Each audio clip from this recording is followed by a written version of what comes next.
Hey everybody, welcome to another Rackspace Office Hours live stream. This is our weekly panel discussion show where we talk about the cloud and all the cool things we're doing in it.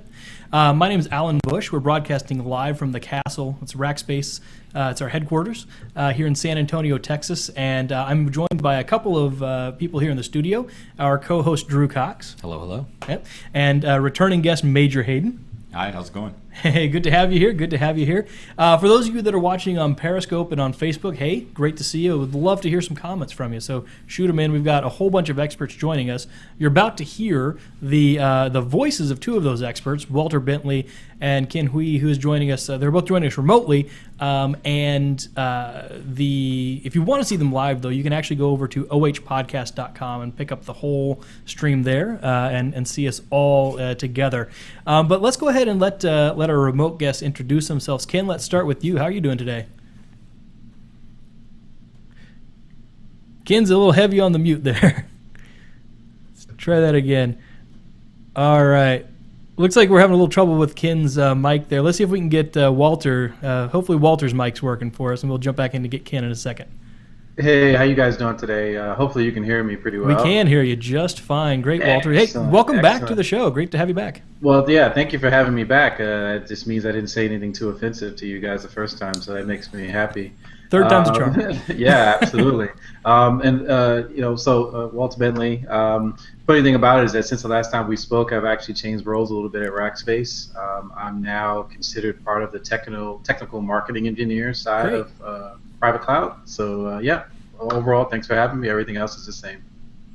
Well, great. Well, glad to have you back, and I think that you're a great expert to have on the show to discuss this.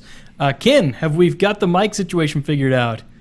What? Maybe not. All right, we'll let Ken introduce himself here whenever it starts working again. Let's real quick. Let's just set the table. We're going to be talking about Rackspace Private Cloud version 12.2. 12.2. And it's a brand new version from Rackspace. It's very close to OpenStack trunk, right? But there's a couple of key features that have emerged in this. I think load balancer as a service and some security hardening, which I'm really excited about. So we're going to be talking about that. And Major, I think that you have presented recently about the big changes that are showing up in this version. So I think we just start with you and tell us a little bit about what's been going on, what's been changing. Sure, yeah. So at the OpenStack Summit in Austin, which was, April? Yeah. It feels like it's been an eternity, but it's only been a few months. I did a presentation there called Automatic Security Hardening for OpenStack Ansible, and spoke about how we do just the automatic host hardening for OpenStack hosts. So we did a lot of work to go in and secure the OpenStack services themselves. So make sure they have the least amount of access to the database possible, least amount of access to message queues, these kinds of things. And then the question was raised, well, why aren't we doing that for the hosts? Like, why aren't we actually securing the host OS in a more aggressive way? And so we thought, well, the only way it's going to work is if we automate it. And so that was the whole idea, that securing a host is hard. It's a lot of different configurations you have to go manage. And the only way really to make that work is to have really great testing and really great automation. So half of it is the actual automation work that goes in and applies those configurations to a server. And then the other half of the value is actually in the documentation that comes along with it. So the nice thing is that someone can run off with that documentation and hand it to a developer, and developer can look at it and say, oh, if I apply this change, or if I turn this change off or turn it on, here's the impact it has on me. And then also on the flip side, when the auditor shows up and says, hey, what are you doing? You can hand them the documentation. And then anything that's in there that you are already doing is documented. And anything where you're like, hey, if we did this, it would break my OpenStack cloud, that's documented as well. And so then the auditor can say, well, hey, let me take a look and see how you do it. That comes with a, I guess what we like to call an audit mode or a check mode with Ansible, where you can actually just run it and then show the auditor right there that you're following everything that's in the documentation. That's good. So this is a lot of opinionation on security being written into the code itself. Right.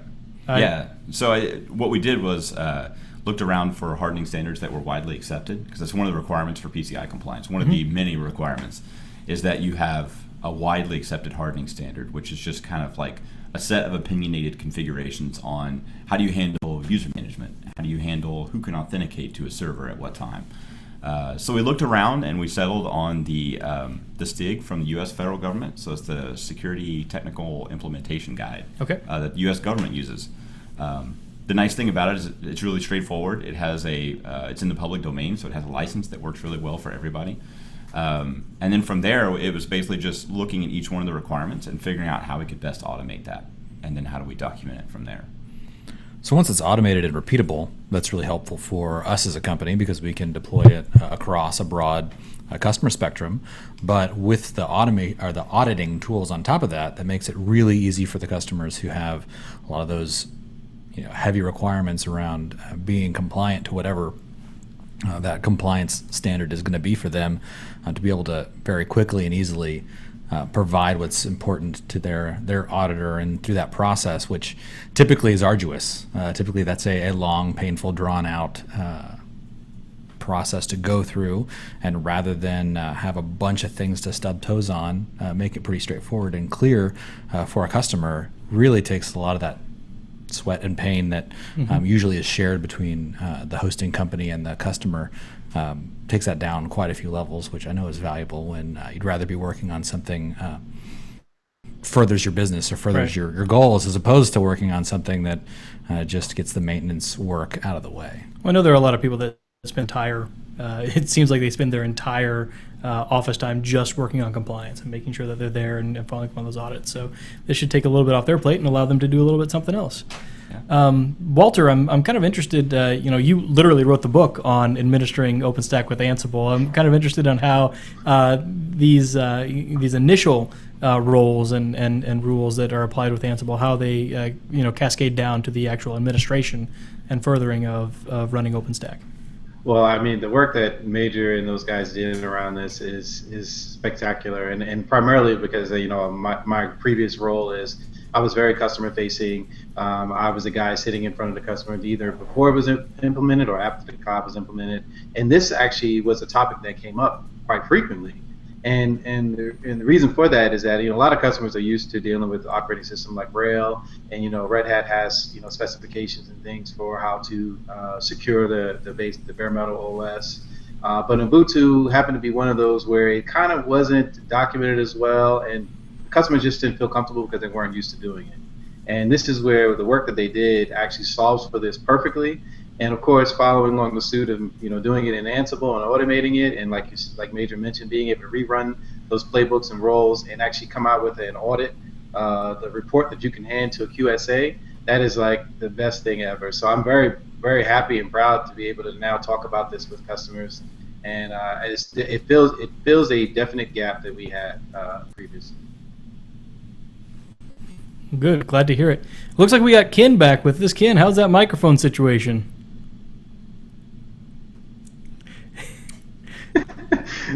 So he's going to do a little sign language. Ken. We'll keep this. Ken, I really wanted to get your input on this, but we'll keep trying. We definitely want you there. Ken was really instrumental in actually bringing this whole podcast together. So we thank him for that in advance, and hopefully we can get a little bit more audible contribution out of him here toward the second half of the show. But thank you for that. Thank you for that, Ken. All right, so real quick, I just want to say hi to everybody that's watching us live on Periscope, Facebook, and YouTube. Thank you for watching. What you're watching, if you're curious, is Rackspace, the #1 managed cloud company. We're doing our weekly live panel discussion show from here in our headquarters in San Antonio, Texas, and New York and Houston, I think. So we've got quite the geographically distributed set here. What we're talking about today is Rackspace Private Cloud version 12.2, and it's based on OpenStack and some of those new requirements, based on Liberty, right? Right. OpenStack Yeah, based Liberty. on Liberty release. Yeah, absolutely. So we're happy to have this crew here assembled to talk with us about that. If you're watching and you have any questions about OpenStack, about this specific release from Rackspace Private Cloud, let us know. We'd be happy to answer those questions for you. But Drew and I can probably come up with a couple of questions to keep prodding them as we go along. No, so we mentioned that there were two main things that we're going to discuss here, right? And that was the security hardening. I think there's a lot more discussion that we can dive in real deep on. But before we completely get derailed on that, we also need to talk about load balancers and how those apply. So can you tell me a little bit about the major changes, in this release? Waiting to use that one. Said it wasn't going to do that, but Yeah. So within OpenStack, there's a couple of different methods for deploying load balancers right now. The first of which, and the one that we're using, is a plugin for Neutron called Neutron LBAS, which, if you're familiar with Neutron, it does all the virtualization of the network infrastructure for you. So if you need a DHCP server for a private network, if you need a router to get traffic from a private network to another private or a public, Neutron's doing all that work for you. And then Neutron also makes sure that when you bring a VM online, that it comes online on the right VLAN or the right VXLAN or wherever you have set up. So there's a plugin for it that actually lets Neutron manage load balancers for you as well. So you go to Neutron and say, hey, create me a load balancer. Neutron's like, hey, no problem. Goes and creates the load balancer, assigns a virtual IP address to it. Then you go through and create a listener. And you say, hey, make a listener on port 80 for me. And then you put members behind that load balancer in a pool. And then it starts serving traffic. And then you can say, hey, make one on 443 as well. It'll start serving traffic to those members as well. So the nice thing about what we like to call LBAS v2, or that's what it's called in the community, is LBAS v1 had a limitation where you couldn't have the same load balancer listen on two ports. So if you had a site that listened on port 80 and 443, like maybe you had the main part of your site, like the brochure part of your site, served insecure, but then when someone goes to buy something, they would go to the secure page. You would have to use separate IPs for that, which is a deal breaker for a lot of people, because it breaks a lot of stuff. So the nice thing about LBAS v2 is that you can put two listeners on the same load balancer, or 3, or 4, or 5. Oh, wow. So you can just stack that stuff up all on the same load balancer. And the nice thing is that your external ports, if you say, okay, I'm going to serve a website on 443, all of your internal machines can listen on a different port if you want to. So that's what we've turned on for now, and that's what's available in the release. And so it's a tech preview for now, just because there's a few features that we're still hoping to work with the load balancing folks to get in for the next release. Great. Ken, go ahead. Okay, can you hear me now? Hey, there's Ken. All right. Yeah, congratulations. We got him in. That. Yeah, so just to kind of piggyback on what Major said, one of the other things that makes the LBAS as a service important is that previously the way if a tenant needed to load balance their applications, they basically had to go to an operator because they were using hardware load balancers, and they would have to set up something. Enabling this means that now a developer, an end user, can actually provision his own load balancers as he needs them and break them down when he doesn't need them anymore. So it just makes things much more agile, very similar to what we do in the public cloud, enabling self-service with different features for end users. And that's a key point, because if a developer is already using Heat or Ansible or something like that to provision everything, they could provision load balancers the same way they would a virtual machine. Yeah, that always goes back to the time to market conversation, being able to very quickly deliver and deploy something, whereas that stumbling block of, okay, now I've got to get physical hardware in play, and I've got to get all of the approvals associated with that through, and I'm just involving more people and more steps and more process. That's not very helpful when you're trying to get something done quickly, when you're trying to deliver something at pace. And so to be able to make that available to developers at their fingertips with these other tools, the automation tools like Heat, that's a huge deal, and it can differentiate a company's ability to deploy features, to deploy bug fixes, to do all sorts of things. Yeah. Now, Major did mention that this is a technical preview. Maybe Walter can talk a little bit more about what that means and why we're doing it that way.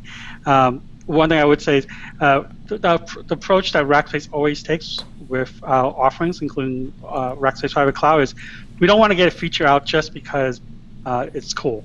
We always want to make sure that whatever we put out there is production grade, that a customer can have full confidence when he runs it. Rackspace has said it meets all the standards for reliability and availability that you want for your infrastructure. So Walter, I don't know, do you want to jump in and talk a bit about what it means that we're in technical preview and why that's the case? Sure, absolutely. So yeah, so just to piggyback off of your comments, with our OpenStack solutions, our aim is to always provide a highly available, production-ready OpenStack cloud. And what that, it differs from just saying highly available. We want the cloud to be able to handle production workloads, which means that we look to have everything to be set up in highly availability. And with the current way that we're approaching it with the LBAS v2 using the agent, it would be considered as not a necessarily high available solution, right? Because the load balancer would exist on the controller node where it's created at that time, very similar to a neutron network. And so, with failing over, it does take time. So it wouldn't be considered or meet the requirement that we would have in place for high availability. That's the reason why we're kind of looking at this as a tech preview. We're encouraging individuals to definitely give it a try. We wouldn't necessarily tell you to throw your production workloads using it at the current point. So that's just our viewpoint of it. And as time goes on, we have plans to look to, as Major may have mentioned, the alternative, which is Octavia, as that becomes more mature and as it meets more of the need, and with hopes that that will meet a high availability requirement that we have, and you can then go to town with it. Oh, great. That sounds good. Kind of along that vein, you're looking for people to give it a try and kick the tires a little bit. How can people contribute back their findings?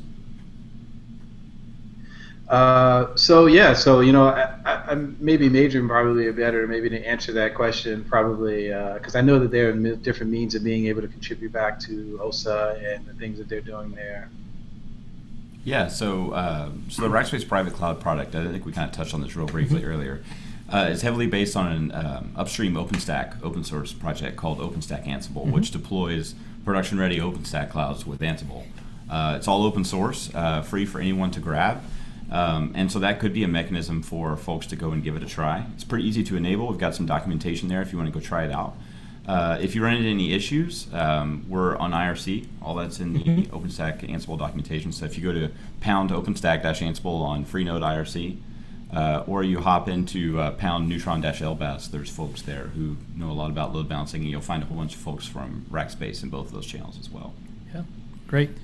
One of the benefits also of having something in tech preview like this, it's built on an open source community that you just mentioned. There's a lot of people also working on these same concerns who are bringing their expertise and specific problem to bear against that issue.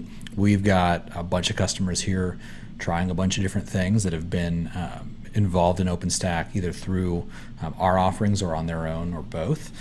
We operate a public cloud that's built on top of OpenStack, so we have a lot of experience there. So there's a lot of different inputs into solving these problems. There's a lot of very motivated users of OpenStack who are trying to find the absolute best way of achieving a variety of issues, achieving them well, solving them with all of their requirements involved. And so you have this growing community that's all focused on providing the most reliable product possible. And so while something is in beta or tech preview or alpha or these early stage, not quite production ready points in their evolution, there's a lot of brain power and a lot of different projects that are using those tools and finding the best way to make them ready to go, because there's always those pain points that need to be addressed. That's one of the reasons this is even involved in this release of our private cloud offering. Is there wasn't a clean solution to it previously. This is the most likely way forward, and once it's ready for prime time, it'll be available. So we're looking at one piece, this neutron load balancing corner of this much broader conversation.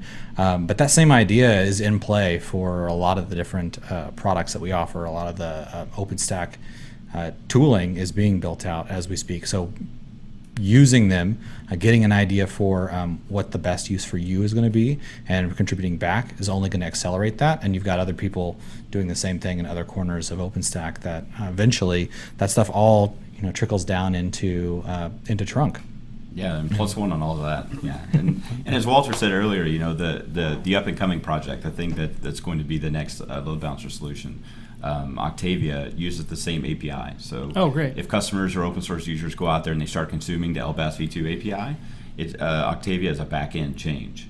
So all their existing scripts and things like that will still work. Endpoints and everything are going to stay the same, and they just have to change that back-end engine. Right. Wow. And then Octavia will give some extra stuff around like HA and things like that. And it deploys inside of a VM as opposed to a container. So if your hypervisors have faster networking than your control plane does, you can move your load balancers right next to the VMs that you're deploying. So there's some nice things coming down the pipe.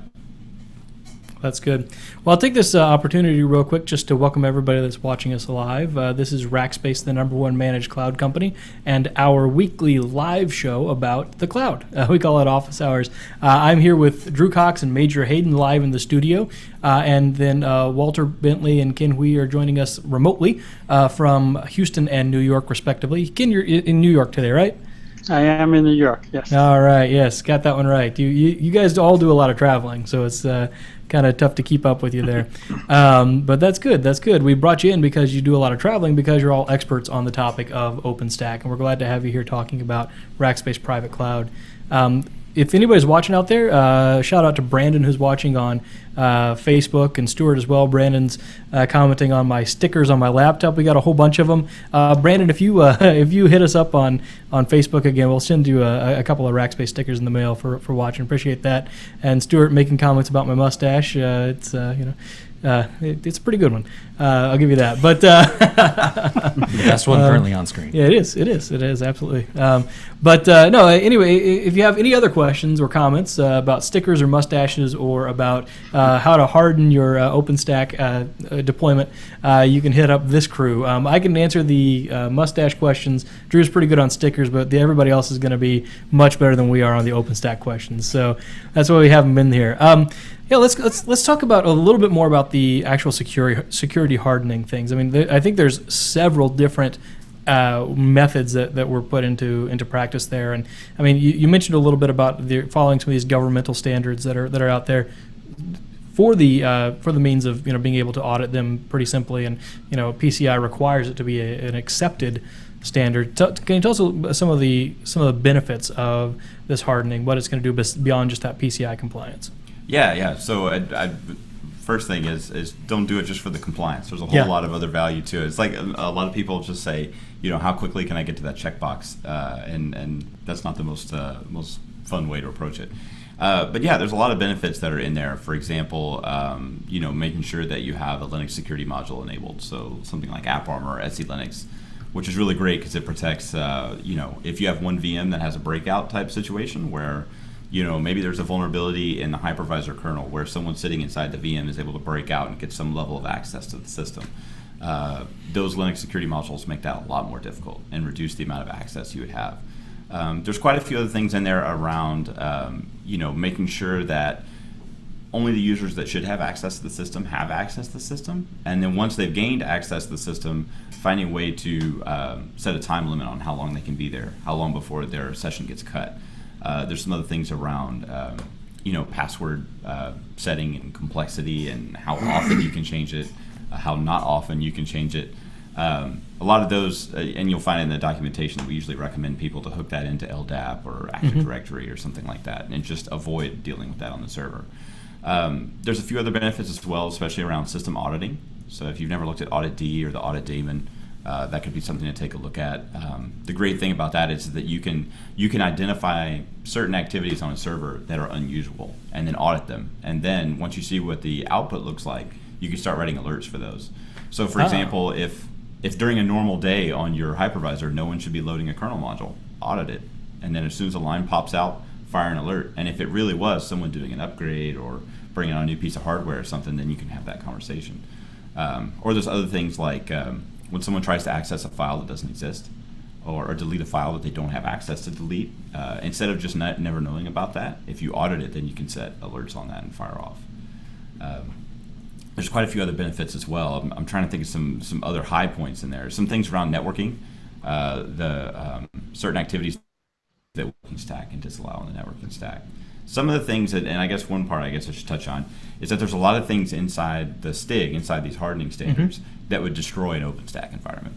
So for example, like forwarding between bridges. Okay, well, A VM has to move packets onto the network. Yeah. That's something we have to do. And so what we've done is gone in there and not done it intentionally and then documented in heavy detail with an exception to say, this is requiring that we do this. However, if we do that, it breaks this part of OpenStack and this particular activity. And so we don't do it for this reason. And so in that way, if you're looking at it and you're saying, oh man, like why are they not doing that? Or the auditor, that's the scary part. The auditor's like, why are you not doing this? Then you have it's that documented. exception. Yeah. It's like I can't operate my business unless this is on. Is that a common issue that standards take longer to be adapted than the technology that we're running against those standards? And so many of the standards are archaic too. Yeah. Like removing stuff like RSH and some of the older things that people probably aren't using. And I think the other part of getting standards applied is everyone's afraid that something's going to get turned off or turned on that then breaks the environment. And so that's another value of the audit mechanism. So a lot of sysadmins are afraid to go and just run automated security hardening with OpenStack Ansible Security or other tools. And the nice thing about the audit is it'll actually show you, hey, look, if you had actually run this, here's the stuff I would have done. Like, here's the stuff that you already have done that I wouldn't touch, and then here's the changes that I would go and make. And so then an operator could actually go in, and there's a configuration file for the security hardening role where you can turn certain things off or turn them on. And it's heavily documented, so you can go between the documentation and the config file. And the other nice thing is that if you're in an environment where you want to be even more strict, like let's say, the requirement is you time out an idle user after 15 minutes, but you want it to be 5, you can go do that. You can go turn it tighter or set it looser if you want. Well, a lot of that tuning is common best practice. I mean, just access control is those kinds of things that we talk about often, but everyone knows password rotation needs to be something that you practice consistently. You shouldn't just leave users logged in indefinitely, things along those lines. But the fact that we're able to go in and add a little bit of accountability and just say, just making sure, I've already put this there. If you need to change it, you can. It's customizable, but since we're helping you with this, we're going to hold you accountable to at least these standards, and we'll talk about the changes that need to be made. But having that accountability in place, I think is helpful just as a reminder, because sometimes it's inconvenient, or maybe it's just something that I'll get to your mind, and you don't get to it until that problem that you knew. Yeah, sometime I'll get to it. Then it becomes a problem, and then all of a sudden, I had all those afternoons I could have taken the 15 minutes, 20 minutes, and gone and done it, but it just kicked around in the back of my head. We're there to help, ensure that it starts as early as possible, and then we can be part of that tailoring process from that point of highest recommendation. Yeah, and the tailoring process is real quick. Sorry, Ken, go ahead. I would say one of the great things about taking the approach we are taking, which is to bake it into as a security role within Ansible, is it deals with one of the more common problems, security problems you have, which is configuration drift, right? As you add to an environment or you change things, it's really easy if you're manually doing things. You just forget a security setting, or something just kind of somebody maybe they had to troubleshoot the server and they had to turn off a security setting and then they forgot to turn it back on when they're out. By running in Ansible, there's always a way to automatically make sure that everything. The servers will always converge back to the required security settings that you have. Yeah, that's a good point. I mean, this is why we preach automation as much as we can. I mean, there's always going to be some fine tuning and customization, but then that in itself can then be baked into automation. I mean, Walter, this is probably a topic that you're very familiar with automation. So, what are some of and you're actually out a little bit closer talking to the customers as well. So, can you tell us some of the reasons why people are excited about the automation and some ways that people are finding some benefit out of the automation? Yeah, absolutely. I mean, I lived a life of production support for many years, and my goal was always to automate anything that I had to do on a daily basis or anything I had to do fairly often. And, customers are definitely seeing the benefits of automating. Well, I always tell, and this is something that I preach, is that if you're not automating things within OpenStack, then you're not using OpenStack to its fullest benefits, right? So, I'm always encouraging customers to automate as much as they can, specifically with creating their stacks or deploying their applications, and even now more, based on my book, when you operate your cloud, why go into Horizon and do about 50 clicks to create users and projects when you can automate it, or why go in and snapshot a whole tenant by hand, right, when you can automate it. So Customers are definitely seeing the need for it. Thus, you see the greater influence in DevOps and creating distinguished DevOps teams within organizations now. We're hitting the mark right where we need to around automation and OpenStack. Great. Well, we definitely love automation, and it's like you said. I mean, you're not using OpenStack, and I'd argue you're not using the cloud properly if you're not using some type of automation, whether that is completely building OpenStack from Ansible, right, which is that's completely automated right there, or you're using Rackspace Public Cloud orchestration, something like that, just to spin something up that you're never going to change, right? But at least it's the build out is automated, and I think that the key takeaway that I'm taking from this conversation is the automation itself provides documentation, and if that automation is set up in a nicely commented way, you can really tell why those changes were happening. So that's something that I'm definitely going to take away from this conversation. Well, we're here for the next 30 minutes live with a group of people who can deliver opinionation. But when you document something well, and you can go back and refer to it whenever, that's really, really helpful, because that opinionation can live a much longer life and be more specific to your situation, because you don't have to listen to a full hour show. You go to exactly the place where the thing you're concerned about is, and check it out right there. Instead of having to read through all of the documentation, you go to what's important. You can just with a very specific and intentional couple of steps, clarify the situation and move on. And that opinionation is documented clearly, and you can reference that. This is an interesting conversation, but an hour of where was it where they said the thing is a lot less valuable than a pretty quick check into the docs. Right, and just as a really quick, just to jump in there, around automation, I've been on site with many customers and deploying cloud, whether it be expanding a footprint, and the fact that we've automated so many things within OpenStack with using Ansible, it makes that deployment a lot easier, where I forget what I turned on or turned off for that customer, or what was configured and how it was configured, and there are a lot of customer asks above what just deploying OpenStack is. Some of that is security hardening, some of that is creating specific users to doing audits or within their environment.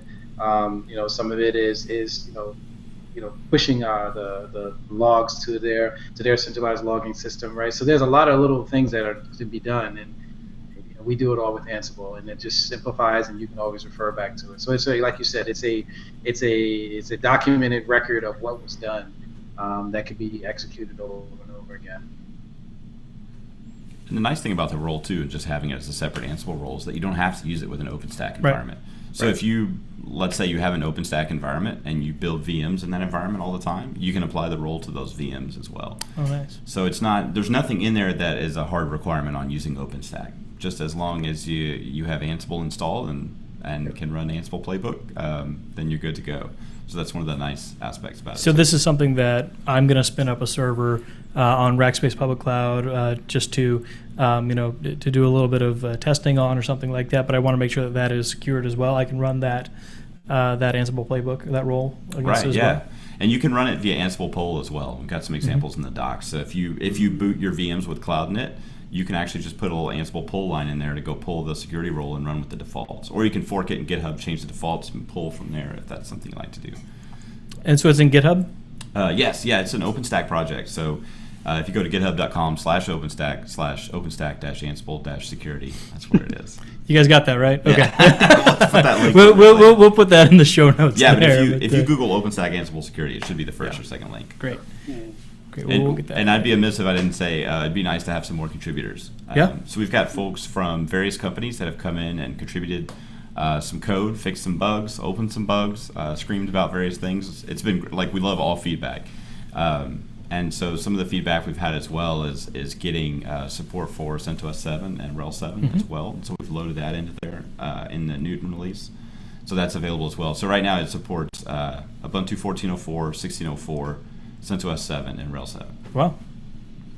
No, I think that was a comment that I would like to plus one. It's not just contributing fixes, but identifying bugs that need to be fixed is valuable as well, and bringing forward requirements that maybe the existing community either hasn't gotten to yet or hasn't realized yet is hugely valuable. Just expanding the conversation so that a broader audience can get value is a really huge piece of contributing to the growth of OpenStack. And the other thing that I've seen a lot of people contribute to is the documentation. We've been talking a lot about documentation, and you might not be contributing to the individual components of OpenStack, but you can help people to understand how to use them, and that's a very valuable contribution. So there's plenty of ways to round out that call for contribution. So. Yeah, I also want to say one of the things I love about the whole security hardening, beyond kind of what it's specifically doing on security, it actually is a capability that we enable that really demonstrates a lot of the core values of Rackspace in general. For example, we didn't just come up with this idea of, hey, let's harden OpenStack.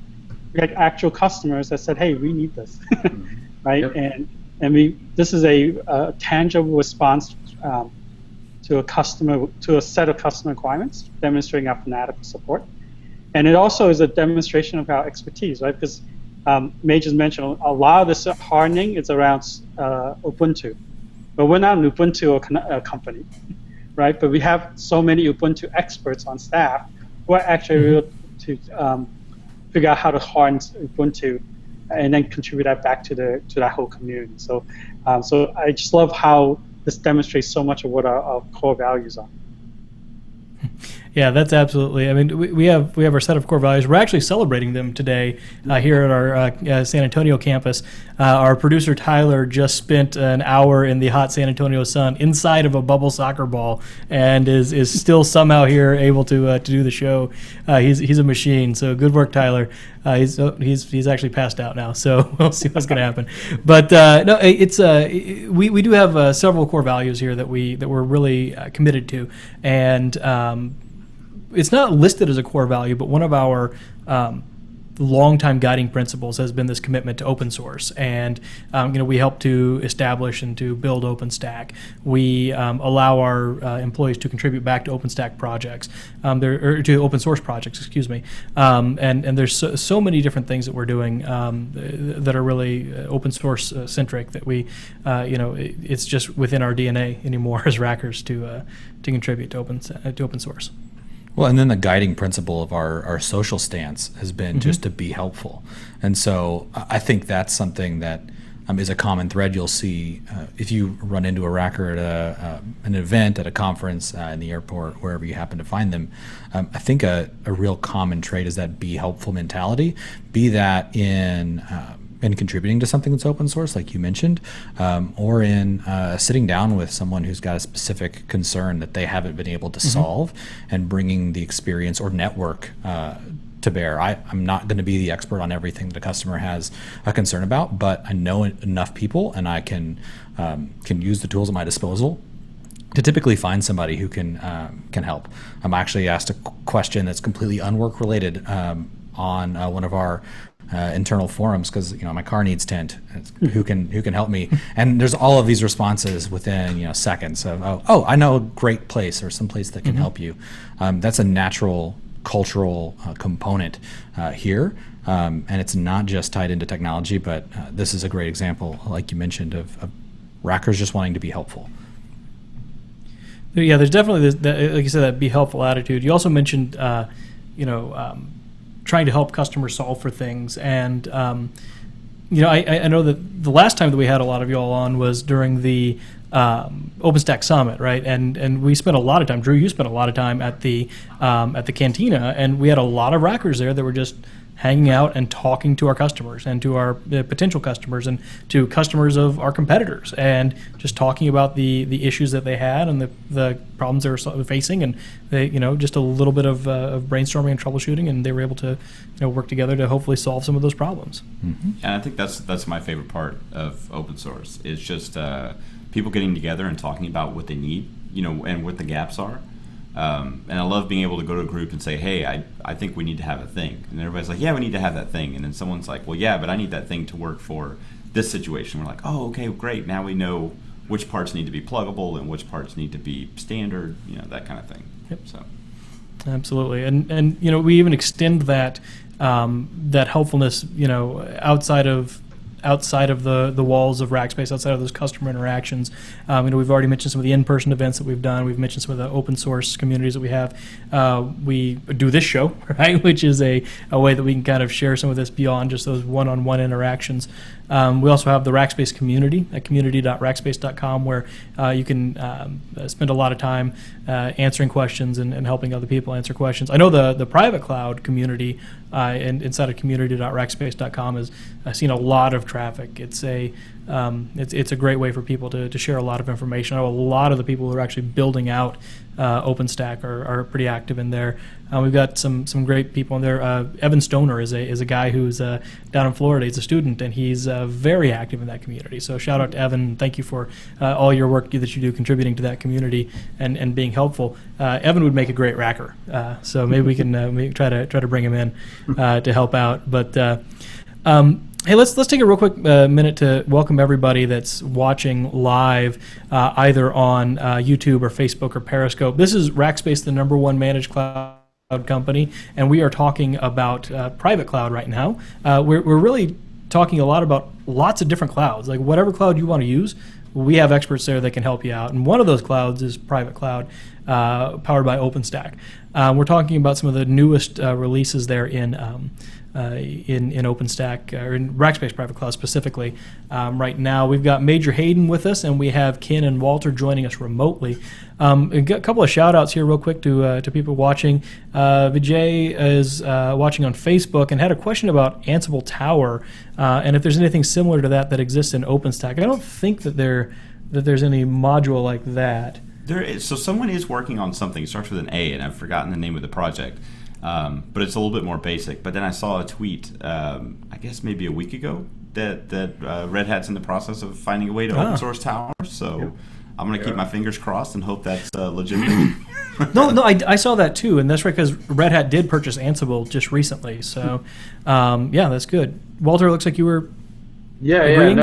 Yeah, absolutely. During the last user meeting that we had with Ansible, and this was going some time back at the beginning of this year, one of the biggest asks from the community was to make Tower open source. Currently, right now, Ansible Tower is something you have to pay a licensing cost for.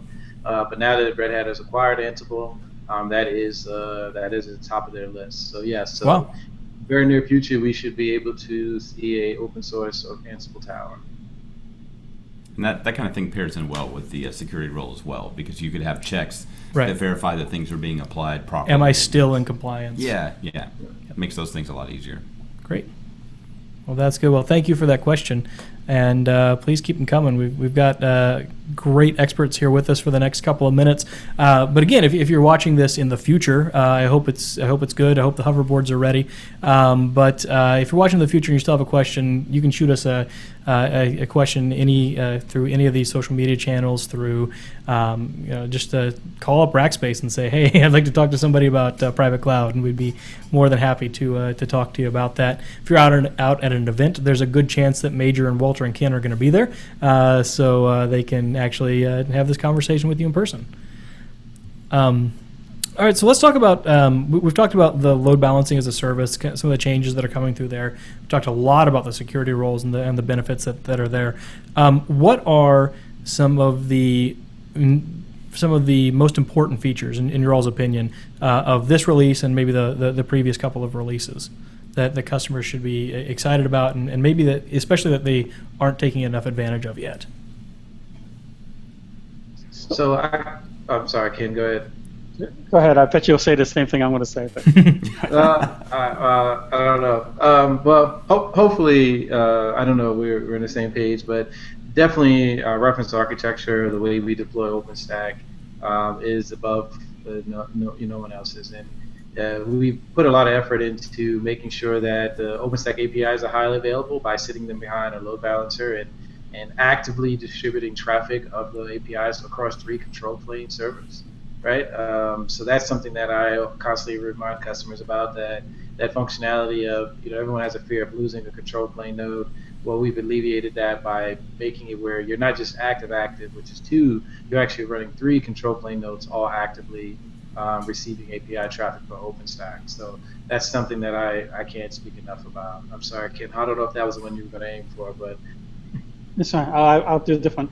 I think in a project that's very feature within RPs that's very important for users, but I don't think enough of users know about it. Using it is heat. Basically, and the equivalent of obviously on our public cloud would be the cloud orchestration. Yeah. And so, in fact, Alan, Drew, you guys can talk a lot about how customers are using cloud orchestration on public cloud and how important it is for them. That feature, that same capability is in OpenStack for the private cloud as well. But again, I don't see a lot of users taking advantage of that yet for various reasons. And so one of the things Walter and I committed to doing in the marketing side is starting to create more use cases, even demo videos showing you how you can actually use Heat to spin up applications and kind of just make your life easier, right, as an end user. Yeah, orchestration templates are very, very key for a lot of our customers that have fairly standard use cases, right? I mean, because we've kind of brought in our opinions on how to architect certain applications. Magento, WordPress, Ansible Tower even was one of the ones you can spin up. A lot of those, they just you fill in some blanks and say here's my license key, here's my what I want to name each of the components of it, and it puts it all together for you while you go and make yourself another cup of coffee. And those are great. And it goes back to the same thing that we've been talking about. It's probably the theme of the show, is that their opinions on some of the best ways to architect. It is documented so you know what's happening, and it's repeatable. So it happened over and over and over again in the same way. So I know a lot of our customers use that on the public cloud side, and I think that, I don't know if it's just because people are using a lot of custom applications on the private cloud side, or if they don't realize that, hey, we have this entire OpenStack environment that's available. Most of it's set up for our proprietary application, but hey, if we're going to set up a microblog and hey, let's use Heat to spin up WordPress the way that we want to, or something like that. There's other applications that are out there. And if nothing else, it's a really great starting point. Like you may need to go in and tune something, or you may be considering a new technology that you haven't used yet, that there's already templates around. Rather than go from square one, starting from someone else's already opinionated and structured approach, and then iterating from there can really get you down the road that much faster and get you down the road with that much more expertise already applied, that you don't have to go in and build from the ground up. So really useful tools around those conversations as well. The other thing that kind of comes to mind in this conversation, the whole reason there's a new version offered is because there are things that customers need that weren't available, and so we're iterating with the community and adding new features as the community adopts them and gets them production ready. And there's going to be future iterations as well. So the whole reason we're having this conversation is what's new and what's useful.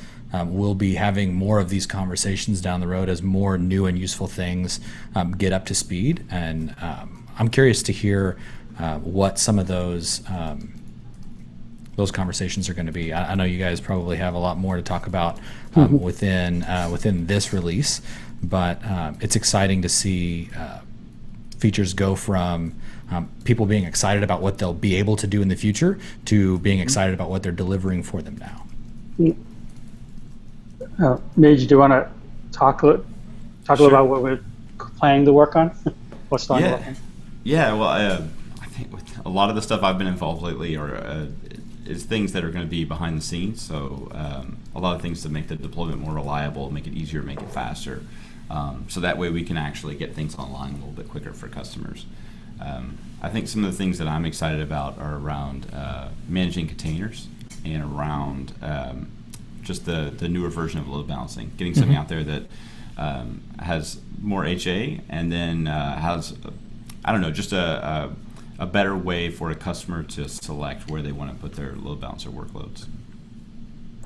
Well, I think the behind the scenes work is the kind of stuff that maybe doesn't get front billing, but Customers don't realize how much value they're getting when they're having a consistent experience, one they can count on, one that they trust to be repeatable and ready for them to go, not having to go back and troubleshoot and deconstruct to move forward. And so we appreciate the work that's going on behind the scenes because we see it a little bit closer as rackers, but I don't know that customers necessarily get that, get the sense of what's really going on to provide the value that they're getting. So I'm glad you brought that up because there's a group of people, a large group of people who are making all of our products, be they our public cloud, our private cloud, our dedicated offerings, more consistent, more reliable, more repeatable for our customers, and that happens from the data centers through product, through a lot of different groups. But that's a really valuable thing to remind customers is you're getting a lot of value that isn't necessarily what you're deploying. You're getting value from all of the experience and all of the hardening and all of the consistency that's brought from the hours and hours of experience that our rackers have. Yeah, I think it's a great point. I think we obviously are working on building a great product, but what makes Rackspace Private Cloud, we think the best OpenStack you can have is not just the product, it's the actual services that we've built around it. It's all the things it enable so that we can manage it for the customer, so the customers can focus on the things that are important, like actually running their business or building applications. Yeah, that's the kind of the premise, right? I mean, we're gonna take care of all of the all the behind the scenes stuff, and we're gonna really work with you to figure all of that out and figure out what's going to work best for you, and get you in a position where you can sit down and focus on your business and spend more time on that. So. Well, good. Well, hey, we've pretty much hit the end of our hour. I want to go ahead and kind of get this wrapped up. I really appreciate Ken and Walter and Major taking an hour out of your day. I know you guys are very busy, so I'm very glad that we were able to do this. But thank you all very much for spending some time with us and shedding some light on this. I know that you guys are out and about. Are you guys going to be at any major conferences or anything like that our customers and other people might be able to find you? Well, I'm sorry. Go ahead. No, go ahead. Okay, so I guess some of the things that jump out at me is next week I'm actually going to be in Denver in a partner briefing that we have talking about OpenStack a bit. So I get to travel out to Denver next Thursday, the 28th. And then after that, I actually spent a week in Israel again, working with our partners there and actually delivering some training on Heat to a possible customer of ours, as well as doing another OpenStack workshop with another possible customer. So, yeah, I'm on the move again. Well, we're going to have we have Solve coming up in San Francisco. Right. That's I believe the second week in August. So not too terribly much longer before that kicks off, and there'll be a lot of good content there. Be sure to, if you're in the West Coast region, or if you're in San Francisco, the Silicon Valley, please look to see if you're going to be available. It's a free deal that we put on with basically a group of our experts and a group of customers and partners that come in and share solutions that they've delivered towards problems that they've encountered. So definitely take a chance to check out who's going to be speaking and see if you'll be available. It's going to be a pretty good free event. It is exactly what it says. It's Solve. We're showcasing some of the problems that our customers experience, and more importantly, the ways that we've gone and helped them solve it. So a lot of good information there. Yeah, and just to piggyback on that, I'm actually going to be at Solve. Great. And I'll be giving a talk on kind of lessons learned from operating OpenStack and from our customers running OpenStack. Wonderful. Yep. Exactly. That's the exact type of solutions that we like to share. So it's that, again, being helpful and sharing that forward. All right, well, on that note, we'll go ahead and say thanks for watching, everybody, on Facebook and Periscope and YouTube. Again, if you're watching this down the road and you have any questions, don't hesitate at all to contact us. Community.rackspace.com is a great way to do that. We have a lot of people that like to contribute through there, and it's a great way to start a conversation. If you're an existing customer and you want to talk about how private cloud might fit into your own plans, hit up one of your account managers, and they can definitely get you in touch with somebody that can sit down and chat with you about that. On that note, I'll go ahead and say goodbye, and we'll see everybody next week. Okay, thank you. Thank you for having us. Take care now.